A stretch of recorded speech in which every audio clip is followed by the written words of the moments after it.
Hello guys, आप सबका बहुत बहुत स्वागत है। तो आज से हम एक नई सीरीज स्टार्ट कर रहे हैं most expected previous year questions की।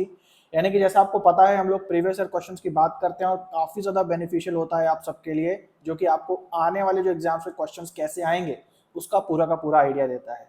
तो आज के इस वीडियो में हम लोग टीचिंग एप्टीट्यूड के वो पैटर्न्स देखने वाले हैं जो बहुत ज़्यादा रिपीट होते हुए लग रहे हैं।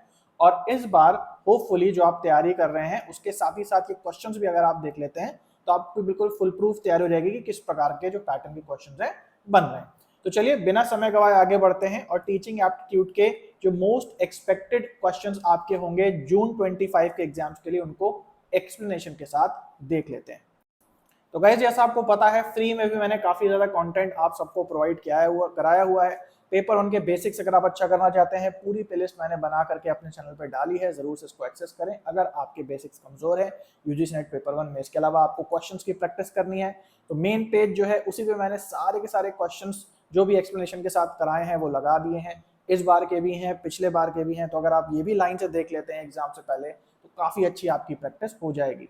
इसके अलावा स्क्रीन पे भी प्रैक्टिस करना बहुत जरूरी है, तो दिन में 2 बार आपको प्रीवियस ईयर क्वेश्चन पे बेस्ड टेस्ट सीरीज ऑनलाइन मिलती है। टेलीग्राम चैनल उसके लिए जरूर से ज्वाइन कर लें और अगर टेलीग्राम नहीं है तो व्हाट्सएप जरूर से ज्वाइन कर लें। इसके अलावा हमारी जो प्ले स्टोर पे ऐप है उस पर पेड सर्विसेज, पेड कोर्सेज भी अवेलेबल हैं। तो फुल कोर्स अवेलेबल है जो कि टू द पॉइंट तरीके से है, लेक्चर्स और previous year questions topics related उसी पेज पे आपको मिल जाते हैं। और इसके अलावा अगर आप section wise previous year questions की जो है प्रैक्टिस करना चाहते हैं, डीआई अलग, मैथ्स अलग, रिसर्च एप्टीट्यूड अलग, तो वो भी सर्विस आपको यहाँ पे मिलती है जिसके बारे में हम वीडियो के एंड में बात करेंगे। तो चलिए आगे बढ़ते हैं और वीडियो को शुरू करते हैं। ये क्वेश्चन काफी अच्छा है, अगस्त 2024 से स्वयं टॉपिक से जो कि टीचिंग एप्टीट्यूड में आता है उससे क्वेश्चन है। यहाँ पूछ रहा है अ स्वयं course is classified based on the engagement of number of dash and number of video hours. कह रहा है स्वयं का जो कोर्स है ना, जो कोर्सेज आप सबको पता है स्वयं के अलग अलग स्ट्रीम के स्वयं नाम के एक मूक प्लेटफॉर्म पे अवेलेबल होते हैं। कह रहा है उन्हें किस बेसिस पे क्लासिफाई किया जाता है ना, मतलब कि अलग अलग कैटेगरी के कोर्सेज किस बेसिस पे बनाए जाते हैं। तो कह रहा है एंगेजमेंट ऑफ नंबर्स ऑफ कितने नंबर के और कितने नंबर के घंटों के एंगेजमेंट में स्वयं के कोर्सेज को वर्गीकृत किया जाता है, क्लासिफाई किया जाता है। तो ये क्वेश्चन ध्यान से समझ लो कि अब जो क्वेश्चंस आजकल बन के आ रहे हैं उनका पैटर्न ये है कि जैसे मान लीजिए स्वयं का क्वेश्चन है तो स्वयं की वेबसाइट पे जो डेटा होगा उसी से बना होगा। अब आजकल जो क्वेश्चंस बन रहे हैं वो क्या बन रहे हैं कि किसी लाइन को कॉपी कर लिया, उस लाइन में से एक शब्द निकाल दिया, ठीक है, और उसका एक क्वेश्चन बना दिया। मतलब अब कभी कभी ऐसा भी देखा जा रहा है कि कोई इंपॉर्टेंट कंसेप्ट से क्वेश्चंस ना बन के किसी भी टॉपिक के कोई भी लाइन को उठा के उस लाइन में से कुछ शब्दों को गायब करके उसका क्वेश्चन फॉर्म कर दिया जा रहा है। तो सेम यही भी चीज हुई है, हालांकि मैंने आपको अपने नोट्स में पढ़ाई है जो भी मैंने आपको पढ़ाया है। तो यहाँ पे क्या है कि जो स्वयं के कोर्सेज उनको क्लासिफिकेशन दो टाइप के चीजों से किया जाता है। सबसे पहला नंबर ऑफ वीक्स और दूसरा है नंबर ऑफ वीडियो आवर्स। यानी कि सबसे पहला कितने घंटे की ये वीडियोस हैं और दूसरा कि अगर प्रतिदिन आप निश्चित घंटे देखते हैं तो कितने हफ्तों तक आपका ये कोर्स खत्म हो जाएगा। तो हफ्तों हफ्तों के कोर्सेज होते हैं, है ना, उस हफ्तों में नापा जाता है या वीडियोस की लेंथ को घंटों में नापा जाता है। तो सही आंसर है वीक्स एंड आवर्स, तो वीक्स यहां पे हो जाएगा, यानी कि तीसरा ऑप्शन सही है। ये क्वेश्चन स्वयं या मूक से है, जनवरी 2025 से। आइए इस क्वेश्चन को देखते हैं। यहां कह रहा है कि अगर लेक्चर्स डिलीवर किए जा रहे हैं किसी फिजिक्स के कोर्स के और इसे हमें डिलीवर करना है स्वयं के थ्रू या फिर कोई ऑनलाइन प्लेटफॉर्म के थ्रू, तो इनमें से कौन सी जो स्ट्रैटेजी है वो बहुत ज्यादा हेल्पफुल होगी सेल्फ डिसिप्लिन मेंटेन करने में स्टूडेंट्स के बीच में और एक रेगुलर अटेंडेंस जनरेट करने के लिए, यानी कि स्टूडेंट्स का एंगेजमेंट बढ़े, वो नागा ना करें, वो स्किप ना करें क्लासेस को और डेली ज्वाइन करें। तो यहाँ पे ए पॉइंट कहता है incorporate regular quizzes and Pir assessments, यानी कि डेली जो है या रेगुलर तौर पे क्विज कराए जाएं और पीर असेसमेंट मतलब कि बच्चे एक दूसरे को असेस करें। बी कहता है shift entirely to face teaching method, की टीचिंग मेथड जो है बिल्कुल फेस टू फेस आ जाए। फेस टू फेस का मतलब ऑनलाइन को हटा के क्लासेस लगने लगे। सी का मतलब है introduce live sessions to encourage real time interaction, है कि लाइव क्लासेस को ज्यादा प्रमोट किया जाए ताकि बिल्कुल रियल इंटरेक्शन हो। और डी पॉइंट कहता है use gamify elements to keep students engage, यानी कि कुछ क्विज बनाए जाएं, कुछ खेल बनाए जाएं, गेम्स बना दिया जाए पढ़ाई को, ताकि स्टूडेंट्स ज्यादा से ज्यादा एंगेज करें। तो एक ऑनलाइन कोर्स के लिए कौन से जो पॉइंट्स हैं वो ज्यादा महत्वपूर्ण है और किससे रेगुलर अटेंडेंस बढ़ेगी और लोगों का एक सेल्फ डिसिप्लिन भी बढ़ेगा। तो काफी बच्चों ने अब तक गैस कर लिया होगा कि केवल जो यहाँ पे बी पॉइंट है, shift entirely to face teaching method, ये गलत है, ये तो बिल्कुल सही नहीं हो सकता, क्योंकि भाई यहाँ बात अगर ऑनलाइन टीचिंग की हो रही है तो आप फेस टू फेस क्लासरूम कैसे अरेंज करा देंगे, तो ये तो पॉइंट बिल्कुल आउट ऑफ द टॉपिक हो जाएगा। तो यहाँ पे केवल बी पॉइंट गलत है, बाकी सारी बातें सही है कि गेमिफाई करो, क्विज बनाओ एंड सो ऑन, तो यहाँ पे फोर्थ ऑप्शन सही है। तो गाइस ये क्वेश्चन जो है जून 2024 से है और काफी इंटरेस्टिंग क्वेश्चन है और इजी भी है अगर आपने अच्छे से पढ़ा है इस टॉपिक को। तो स्वयं से स्वयं कोर्सेज से ये क्वेश्चन आया है। यहाँ पे पूछ रहा है which of the following are national coordinators appointed for Swayam courses.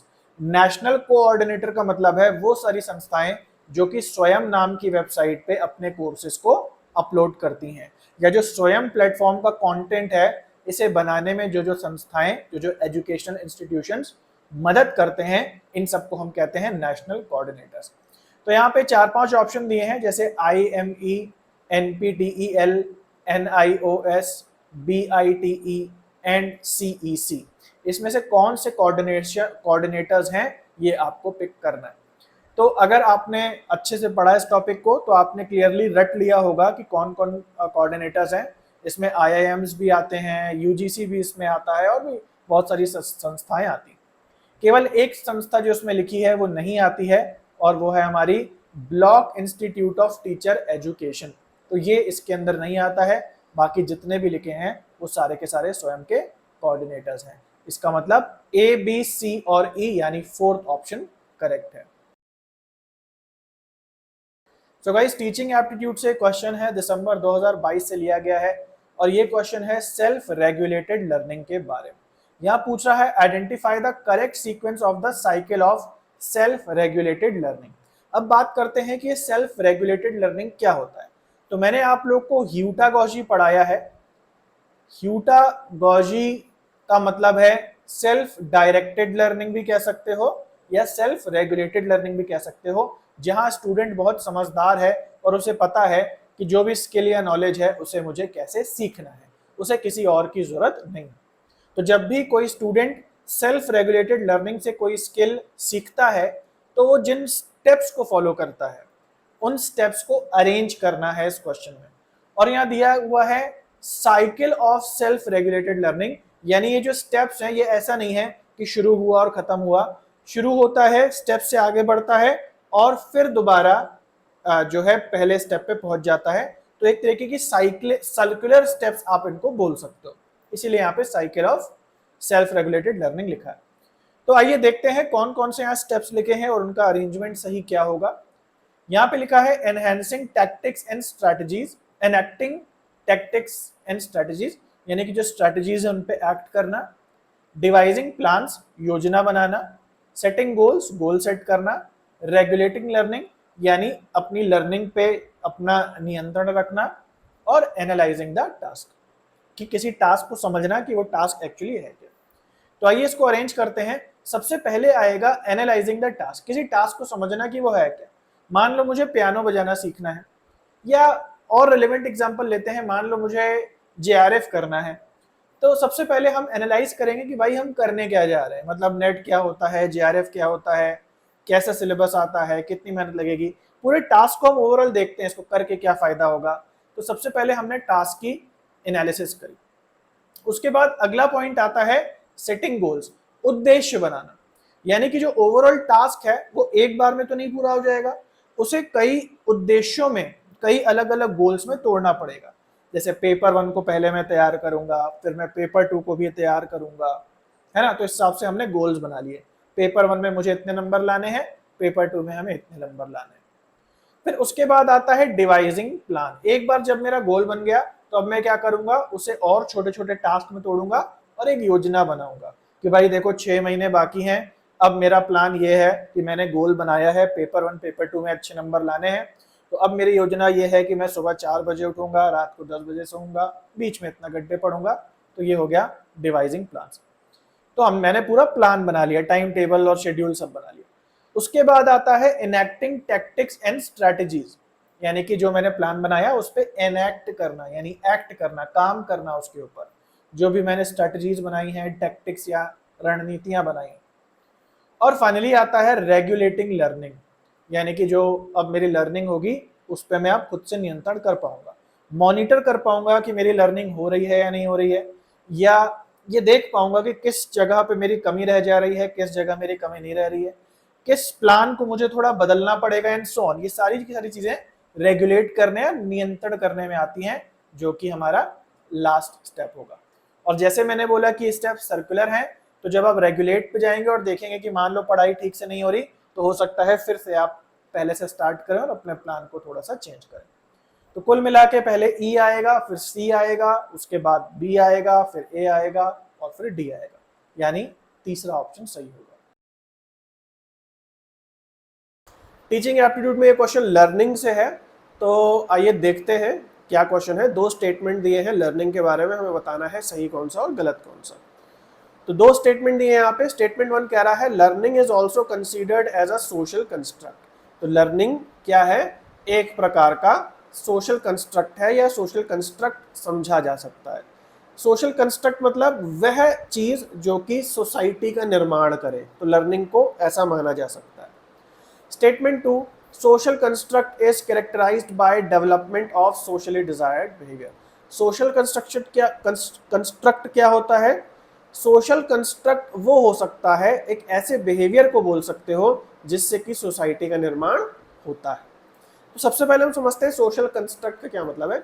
Social construct मतलब वो सारे एलिमेंट्स जिनको मिला करके सोसाइटी बनती है।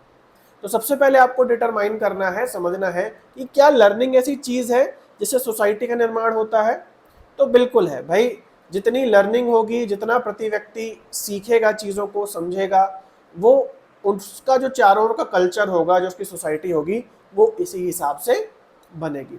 यहाँ कुछ बच्चे कंफ्यूज हो सकते हैं, क्योंकि मैंने कोर्स में आप लोगों को बताया है कि learning is a personal act, है ना।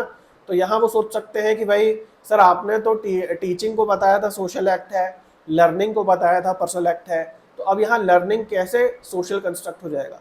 देखो भाई, वहां पे एक्ट की बात थी, यहाँ कंस्ट्रक्ट की बात है, इनमें जमीन आसमान का फर्क है। एक्ट का मतलब है जो काम होता है करने का, तो जाहिर सी बात है लर्निंग जब आप करते हो तो वो एक पर्सनल काम होता है, आप दूसरे के साथ मिलके कोई लर्निंग नहीं करते, आपकी लर्निंग अपनी पर्सनल होती है, तो पर्सनल एक्ट लर्निंग रहेगा। लेकिन अगर बात करें कि क्या लर्निंग आपका समाज के निर्माण में कोई रोल निभाता है, तो जी हाँ, आपकी जो अपनी पर्सनल एक्ट वाली लर्निंग है वो एक एलिमेंट है आपके सोशल कंस्ट्रक्ट का, इसीलिए यहाँ पे स्टेटमेंट 1 ठीक है। स्टेटमेंट 2 देखते हैं। यहाँ पे सोशल कंस्ट्रक्ट की डेफिनेशन दी हुई है कि सोशल कंस्ट्रक्ट क्या है, वो सारे बिहेवियर, वो सारे डिजायर्ड बिहेवियर जिससे कि सोसाइटी का निर्माण होता है। तो ये भी बात सही है, इसलिए पहला ऑप्शन सही होगा, दोनों स्टेटमेंट हमारे यहाँ पे सही। तो ये जून 2024 का क्वेश्चन है, टीचिंग एप्टीट्यूड में हायर एजुकेशन में जो आईसीटी का यूज है उसमें से ये लिया गया है। यहाँ पूछ रहा है ऐसा कौन सा डिजिटल प्लेटफॉर्म है जो मिनिस्ट्री ऑफ एजुकेशन ने फॉर्म किया है 3 कंसॉर्ट इनिशिएटिव्स को मर्ज करके। ऑनलाइन 3 सुविधाएं जो प्रोवाइडेड थी, उन तीनों को मर्ज करके कौन सा इन चारों ऑप्शन में जो है डिजिटल प्लेटफॉर्म बनाया गया है। किसे किसे मर्ज किया गया है? UGC Infonet digital library consortium, NLIST and INDEST AICTE consortium. तो कंसोर्टियम क्या है या एनलिस्ट और ये सब क्या है? ये सारी डिजिटल कह लो लाइब्रेरीज हैं जिसमें कि रिसर्च से जुड़ा हुआ बहुत सारी जानकारी उपलब्ध है ना। तो इन तीनों को मिला करके कौन सा ऐसा एक यूनिफाइड प्लेटफॉर्म बनाया गया जिसपे रिसर्च से जुड़ी हुई, चाहे बिब्लियोग्राफी हो गई, चाहे बहुत सारे रिसर्च के जर्नल्स हो गए, वो प्रोवाइड कराए जाते हैं। तो सही जवाब है इसका ई शोध सिंधु। तो ई शोध सिंधु जो है वो एक ऐसा प्लेटफॉर्म है जहां रिसर्च से जुड़ा हुआ डिजिटल कंटेंट जो है चीपर रेट्स पे और एक्सेसिबल प्राइजेस पे जो है, अफोर्डेबल प्राइजेस पे प्रोवाइड कराया जाता है। ठीक है, तो सही आंसर यहाँ पे सेकंड हो जाएगा। ये क्वेश्चन देखते हैं टीचिंग एप्टीट्यूड का, मोटिवेशन सेक्शन से क्वेश्चन है, जनवरी 2025 में आया है। यहां कह रहा है one must become teacher with intrinsic motivation, what is not the intrinsic motivation to become a teacher. कह रहा है यदि किसी व्यक्ति को टीचर बनना है तो उसके अंदर इंट्रिंसिक मोटिवेशन होना जरूरी है। और फिर आगे पूछ रहा है कि जो 4 ऑप्शन दिए हैं इसमें से कौन सा इंट्रिंसिक मोटिवेशन नहीं है।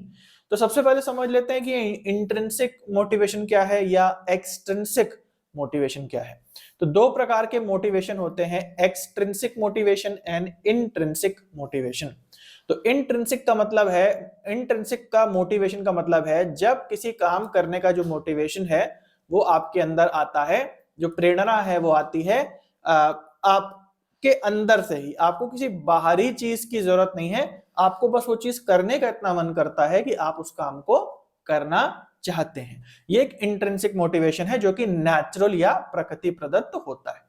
लेकिन एक बाहरी मोटिवेशन, बाहरी प्रेरणा भी हो सकती है, कुछ बाहरी प्रलोभन, कुछ बाहरी चीजें जो आपको किसी काम को करने के लिए दी जाएं और उसके चक्कर में वो आप काम करें, तो वो कहलाता है एक्सट्रिंसिक मोटिवेशन। जैसे बोला जाए कि भैया ये जॉब में जो है मोटा पैसा मिलता है, या ये जॉब करते हैं तो इसमें विदेशों की बहुत यात्रा इंक्लूडेड होती है, तो ये जॉब हम करते हैं तो इसमें जो है कुछ एक्स्ट्रा पर्क्स मिलते हैं, इंश्योरेंस मिलता है, बहुत सारी चीजें, गाड़ी बंगला भी जो है इस काम में एम्प्लॉयर ही आपको प्रोवाइड करता है। तो ये जो बाहरी चीजें, बाहरी प्रेरणा आपको मिलती है किसी काम में, ये एक्सट्रिंसिक मोटिवेशन कहलाती है। आपको अपने प्रोफेशन में अगर आगे जाना है तो दोनों ही मोटिवेशंस काम करती हैं। ऐसा नहीं है कि आप केवल इंट्रिंसिक मोटिवेशन, आप अंदर से ही कोई काम जेन्युइनली करना चाहते हो तो उसको करते ले जाओगे, अगर उसमें कुछ आपको एक्सट्रिंसिक नहीं मिल रहा है तो उस काम को आप बहुत लंबे समय तक शायद ना कर पाओ। इसका उल्टा भी बिल्कुल ठीक है कि अगर किसी काम में आपको बिल्कुल भी मजा नहीं आता, बिल्कुल भी अंदरूनी प्रेरणा आपकी नहीं है और बाहर से आपको बहुत सारी चीजें दी जा रही हैं, फिर भी आप उस काम से ऊब जाओगे, उससे बोर हो जाओगे। तो खैर टीचिंग की अगर बात करें तो इसके अंदर इंट्रिंसिक मोटिवेशन, बच्चों को पढ़ाना, बच्चों से ज्ञान साझा करना, ये होना बहुत ज्यादा जरूरी है, तभी आप एक अच्छे टीचर बन सकते हो। आई होप आपको बात समझ में आ गई, क्योंकि बाहर से जितने भी आपको पर्क्स दिए जा रहे हो वो एक समय के बाद आप बोर ही हो जाओगे और फिर हो सकता है कि बच्चों को उतना अच्छे से ना पढ़ा पाओ। तो यहाँ क्वेश्चन क्या है, क्वेश्चन ये कहता है कि इनमें से कौन सा इंट्रिंसिक मोटिवेशन नहीं। तो सबसे पहला है टीचिंग करना सेटिस्फेक्शन देता है, अच्छा लगता है, थोड़ा संतुष्टि मिलती है टीचिंग करने से। दूसरा है doing it for its sake. Doing it for its sake मतलब कि बस, मतलब ये काम है और करना है, मतलब मुझे लगता है कि इसको करना है ना, तो इसलिए मैं इसको करता हूं। फिर है हैंडसम सैलरी, बहुत अच्छी सैलरी मिलती है। और ग्रोथ ऑफ वन सेल्फ, और पढ़ाते पढ़ाते खुद की भी जो है ग्रोथ होती है, अच्छा फील होता है और हम नॉलेजेबल होते चले जाते हैं। तो एक्सट्रिंसिक मोटिवेशन पूछ रहा है, यानी कि कौन सा इंट्रिंसिक मोटिवेशन नहीं है, यानी एक्सट्रिंसिक कौन सा है। तो यहां सही जवाब हो जाएगा तीसरा ऑप्शन कि भाई आपको कुछ बाहरी चीज मिल रही है, बाहरी पर्क्स मिल रहे हैं, वो इंट्रिंसिक नहीं है, बाकी सारे इंट्रिंसिक है, यानी कि थर्ड ऑप्शन सही है। ये क्वेश्चन ध्यान से देखिए, अगस्त 2024 का टीचिंग एप्टीट्यूड से ये क्वेश्चन है। आइए देखते हैं क्वेश्चन क्या कह रहा है। To teach a particular topic, a teacher first gives the student to watch pre recorded videos of the lecture at home and then engages the students in discussion and problem solving activities in the class. This is an example of, कह रहा है एक teacher जो है इससे पहले कि students class में आए पढ़ाई करने के लिए उन्हें प्री रिकॉर्डेड वीडियो दे रहा है। किस पे बेस्ड है ये वीडियोस? ये वीडियोस बेस्ड हैं लेक्चर के। जो भी टीचर पढ़ाना चाहता है वो क्लास में नहीं पढ़ाता, पहले वो वीडियो भेज देता है बच्चों को कि ये चीज घर पे देख लो, और जब वो बच्चे घर पे उन वीडियोस को देख लेते हैं जो कि लेक्चर्स के वीडियोस हैं, तो जब वो जो स्कूल में अपने जाते हैं, क्लास में अपने जाते हैं, तो टीचर जो है उनके साथ उन वीडियोस के ऊपर डिस्कशन करता है और प्रॉब्लम सॉल्विंग एक्टिविटीज होती हैं। तो ये किस प्रकार के टीचिंग टेक्निक का उदाहरण है? ठीक है, तो आइए समझ लेते हैं। एक टेक्निक होती है जिसे हम कहते हैं फ्लिप्ड क्लासरूम। फ्लिप्ड क्लासरूम मतलब क्लासरूम की एक्टिविटी जहां उल्टे तरीके से हो। तो जनरली क्लासरूम में क्या होता है कि टीचर पढ़ाता है और घर जाके जो टीचर ने पढ़ाया उस पे आप होमवर्क करते हैं। बट यहाँ पे क्या हो रहा है, उल्टा हो रहा है।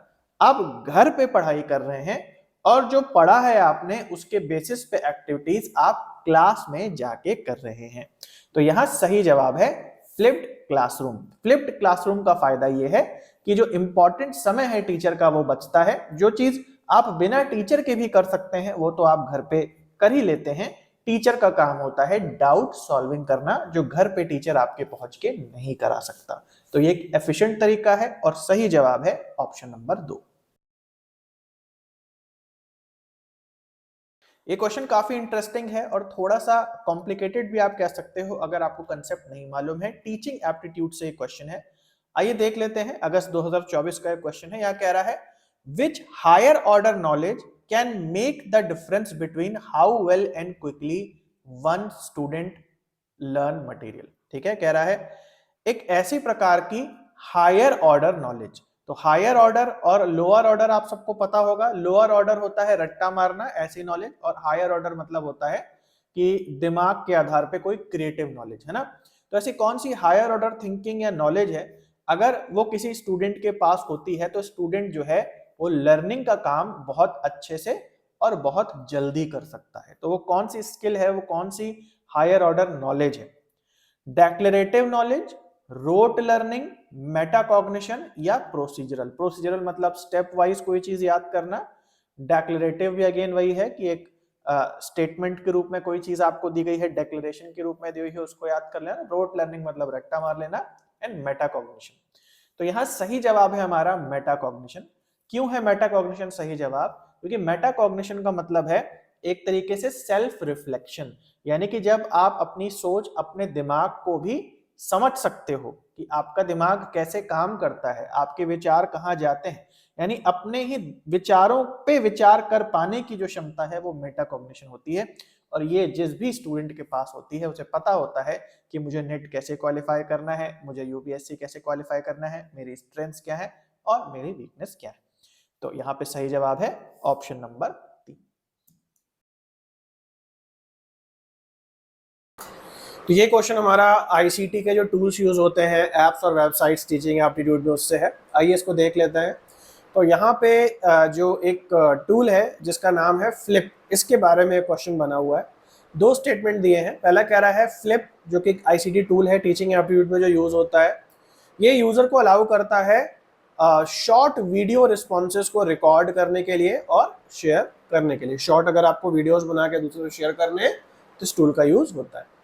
दूसरा स्टेटमेंट कह रहा है flip ICT tool is primarily used for video discussion and presentation. तो अगर वीडियोस बनाने हैं, डिस्कशन करना है, प्रेजेंटेशन करना है तो आप इस फ्लिप नाम के टूल का यूज कर सकते हैं।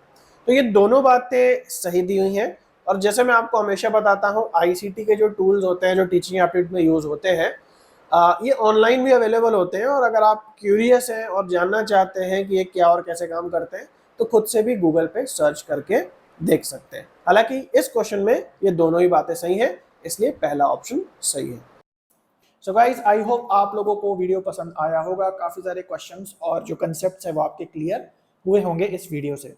तो जैसे मैंने आपको वीडियो के शुरुआत में बताया कि भाई हमारा जो फुल कोर्स है वो अवेलेबल है हमारी पेड ऐप और वेबसाइट पे। यहाँ पे आपको क्वेश्चंस भी मिलते हैं, उसी जगह पे लेक्चर्स भी मिलते हैं। साथ में ही अगर आप चीज़ों को देखते हुए चलते हैं तो आपका रिविजन काफ़ी अच्छे तरीके से होता है। सब कुछ एक पेज पे आपको मिलता है। इसमें 20 से ज़्यादा लेक्चर्स फ्री हैं तो वो डेमो के रूप में आप देख सकते हैं। इसके अलावा अगर आप एग्जाम से पहले क्वेश्चंस की प्रैक्टिस करना चाहते हैं, अलग अलग सेक्शन के क्वेश्चंस बार बार लगाना चाहते हैं, अलग अलग ईयर से मिक्स्ड होकर के क्वेश्चंस लगाना चाहते हैं या बिल्कुल ईयर वाइज अलग लगाना चाहते हैं तो वो भी आपको यहाँ पे मिलेंगे, जहाँ पे 100 से ज़्यादा क्वेश्चंस डेमो के रूप में दिए हैं। क्या काम करता है, कैसे काम करता है, अच्छे से समझ लें, उसके बाद ही पेमेंट करें। और कुछ भी आपको यदि पूछना है तो ये जो नंबर है इस पे चैट जरूर से कर दें, ताकि जो भी वीडियो ट्यूटोरियल है या जो भी गाइडेंस है वो आपको मैसेज और वीडियो और ऑडियो के माध्यम से प्रोवाइड की जा सके। ठीक है, तो चलो गाइस अभी के लिए इतना था, मिलते हैं अगले वीडियो में। तब तक के लिए सभी को बाय और टेक केयर।